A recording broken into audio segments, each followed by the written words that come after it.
How we doing, guys? Welcome back to a new video, and in today's video I have got 4 transitions that I just wanted to share with you, ones that I use on a regular basis. So I do get that transitions, they're not for everyone, and quite often filmmaking purists will say the best way to transition between a clip is to just use the good old-fashioned cut, which is definitely true, but I feel like there are definitely occasions when transitions can make a real difference to the visuals and can definitely add to that storytelling element. They are obviously more common in things like music videos or commercials, but even in narrative filmmaking, they are quite often used more than you probably think. There's directors like Edgar Wright who uses transitions all the time to help the film to flow from one scene to another. And I think in today's fast-moving, fast content world, having transitions in your videos that can help to grip your viewer and keep them watching your content for longer definitely help, and it's worth knowing a few simple ones. So that's enough chit chat. I'm going to start off with the first one, and it's a very simple one but a very effective one, and it's known as a match cut. So in a match cut transition, you're basically looking to go from one shot to another shot, but having something in the frame that matches in both. So for example, in this shot, when I was shooting my friend Luke on a one wheel, I used a match cut transition here, which shows him on the board in the same position in the first shot and in the second shot, and then just finding that point where they exactly match up to cut in between them seamlessly.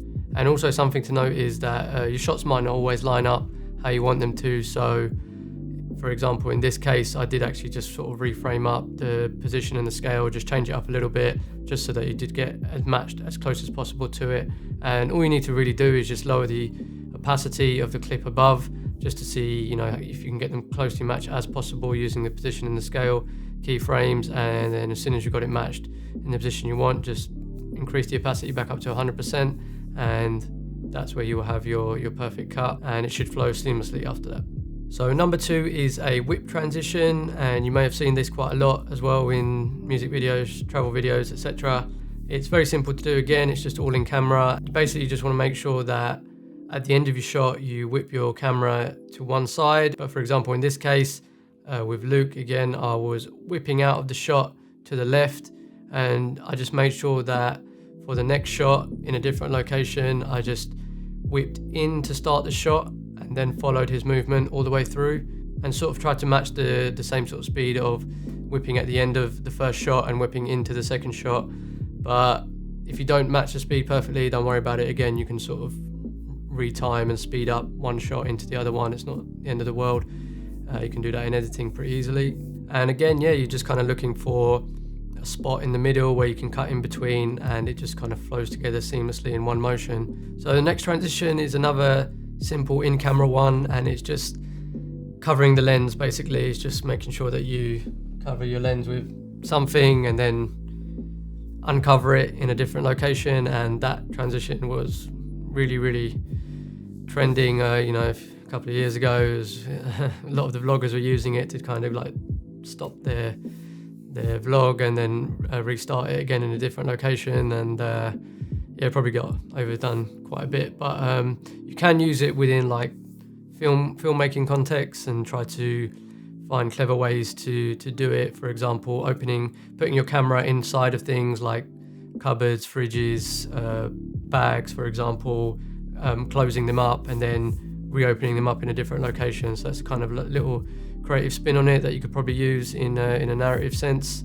Number 4 is probably the most complicated one in terms of thinking about it as you're shooting and also in the edit, and it's a masking transition. And again, they become really popular, but the great thing about masking transitions is you know, it's really sort of endless the possibilities that you can do with masking. Like, I've just seen some like outrageously clever masking that's been done, you know, things that can take several hours to just do one shot, but then again, you can also do something that's very simple, such as something just wiping past the screen to transition into a new shot.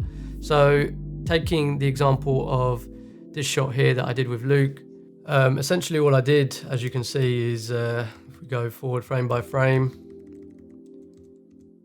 the bit in between his legs here, it's actually masked out all the way through. So if you keep going, you'll notice slightly that, you know, the back terrain is not matched up to the first shot. And if you keep going, frame by frame, essentially it's everything from here all the way through the one wheel, masked out all throughout his legs. And so the great thing about this is you can do masks within Premiere Pro. You basically just go over here to the left to the opacity and take the pen tool and just mask out any area that you want. Obviously you'll do it more accurately than this, but I'm just doing it here to show you.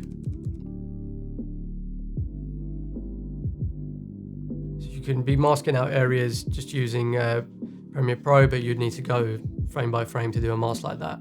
So the way I basically like to do it is in After Effects, and I'll just show you quickly what I mean by that. So you've got a clip here of Luke on the one wheel, and I basically just want to paint out the little leg area here. So all you have to do is double click on the layer, and what you want to do is just come up here to the top menu bar, and where you see this little man and paintbrush icon, just click on that and you'll have a little paintbrush thing come up. And what you want to do is just click somewhere on the frame and come over here to the left where you've got the rotor brush tool, and click the quality from standard to best. And then within this little area that you want to paint out, just start painting it out.